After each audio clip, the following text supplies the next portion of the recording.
నమస్తే అండి. నేను డాక్టర్ నవీన్ కుమార్ మేడి, nephrologist, currently in Virinchi hospitals. So మనకి ఈ మధ్య చాలామంది యూరినరీ ట్రాక్ట్ ఇన్ఫెక్షన్స్తో వస్తున్నారు. సో మెయిన్గా దాని లక్షణాలు ఏంటి, ప్రివెన్షన్ ఎలా చేయగలము, ట్రీట్మెంట్ ఏంటి అనేది తెలుసుకుందాము. సో జనరల్గా ఇది మూత్రంలో మంట, జనరల్గా చాలా కామన్గా మూత్రంలో మంటలాగా వస్తూ ఉంటుంది. ఎస్పెషలీ పెద్దవాళ్ళు, ఆడవాళ్ళు, లేదంటే పిల్లలు, లేదంటే షుగర్ సరిగా కంట్రోల్లో లేని డయాబెటీస్ పేషెంట్స్లో, సో లేదంటే ఎక్కువ సమయం ఎండలో పనిచేస్తున్న, నీరు సరిగా తీసుకోకపోయినా అలాంటి వాళ్ళలో కామన్గా వస్తూ ఉంటుంది. సో దీన్ని యూరినరీ ట్రాక్ట్ ఇన్ఫెక్షన్ అని అంటాము. సో యూరిన్ అనేది బ్లడ్ ప్యూరిఫై అయిన తర్వాత కిడ్నీస్ ద్వారా యూరెటర్స్ నుండి యూరినరీ బ్లాడర్లో కలెక్ట్ అయ్యి యూరెత్రా నుంచి బయటకు వస్తుంది. సో ఇది నార్మల్ అని అంటాం.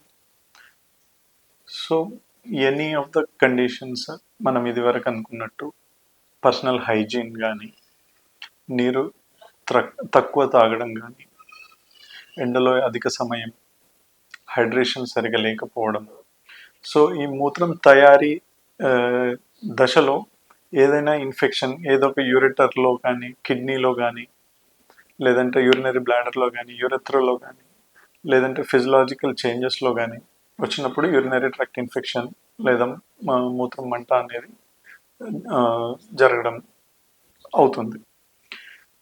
సో జనరల్గా ఇంకా ఏం సిమ్టమ్స్ ఉంటాయి? చాలా మినిమల్. జనరల్గా లోవర్ యూరినరీ ట్రాక్ట్ సిమ్టమ్స్ అంటాము, అప్పర్ యూరినరీ ట్రాక్ట్ అంటాము. యూరెటర్ కింద, యూరెత్రా ఈ భాగాల్లో ఉంటే లోవర్, ఇవి జనరల్గా యాంటీబయాటిక్స్, ఓరల్ టాబ్లెట్స్తోని కంట్రోల్ అయిపోతాయి. బట్ అప్పర్ యూరినరీ ట్రాక్ట్స్ అంటే ఉదాహరణకి కిడ్నీస్ ఇన్వాల్వ్ కనుక అవుతాయి, అది సివియర్ ఫామ్. దాంట్లో జ్వరం రావడం, నడుము నొప్పి, చలి, లేదంటే మూత్రంలో రక్తం కూడా పడడం, చీము రావడం, ఇలాంటివి అవుతూ ఉంటాయి. సో మనం ఎలా తెలుసుకోవాలి ఈ ఏవైతే సిమ్టమ్స్ ఉన్నాయో? ఎవరైతే అట్ రిస్క్, ఎవరైతే ఆ పేషెంట్స్ ఉన్నారో వాళ్ళు వెంటనే యూరిన్ ఎగ్జామినేషన్, బ్లడ్ టెస్ట్ చేస్తే మనకు తెలుస్తుంది. అవసరమైతే అల్ట్రాసోనోగ్రామ్ కిడ్నీస్ది, లేదంటే ఎక్స్రే చేస్తారు. ఇంకా అట్ రిస్క్ పేషెంట్స్ ఎవరు అంటే కిడ్నీలో స్టోన్స్ మారుమారు అవుతున్న వాళ్ళు, ఇలాంటి వాళ్ళు రెగ్యులర్గా చెక్ చేయించుకుంటూ ఉండాలి. యూరిన్ కలర్ చేంజెస్ అది కూడా కనిపెడుతూ ఉండాలి. దాని తర్వాత ఎలా చేయగలం?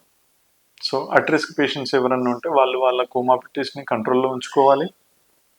వాటర్ తరచుగా తాగుతూ ఉండాలి. మినిమం 2.5 to 3 లీటర్స్ అనేది మినిమం. పర్సనల్ హైజీన్ మెయింటైన్ చేయాలి. Fruits, especially lemon based fruits are very important in preventing urinary tract infections. So దీనికి ట్రీట్మెంట్ ఏంటి? ఒక ఆల్రెడీ సంభవించింది అంటే దాని ట్రీట్మెంట్ డిపెండింగ్ ప్రాబ్లం ఏదైతే ఉందో దానికి అనుగుణంగా మనం చూసి దానికి ట్రీట్మెంట్ ఇస్తాము. అవసరమైతే ఐవి యాంటీబయాటిక్స్ కూడా ఇవ్వాల్సి వస్తుంది.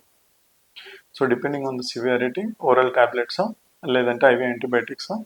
జనరల్లీ దాన్ని మోస్ట్ కామన్గా ఇన్ఫెక్షన్ కాజ్ చేసే ఆర్గానిజమ్స్ ఏంటంటే గ్రామ్ నెగిటివ్ ఆర్గానిజమ్స్ అంటాము, ఈకోలై, లేదంటే వేరే పారాసిటిక్ ఇన్ఫెక్షన్స్ కానీ, ఇంకా చాలా రకాల మైక్రోబ్యాక్టీరియా ఉన్నాయి. ఇవి మెయిన్ కారణాలు.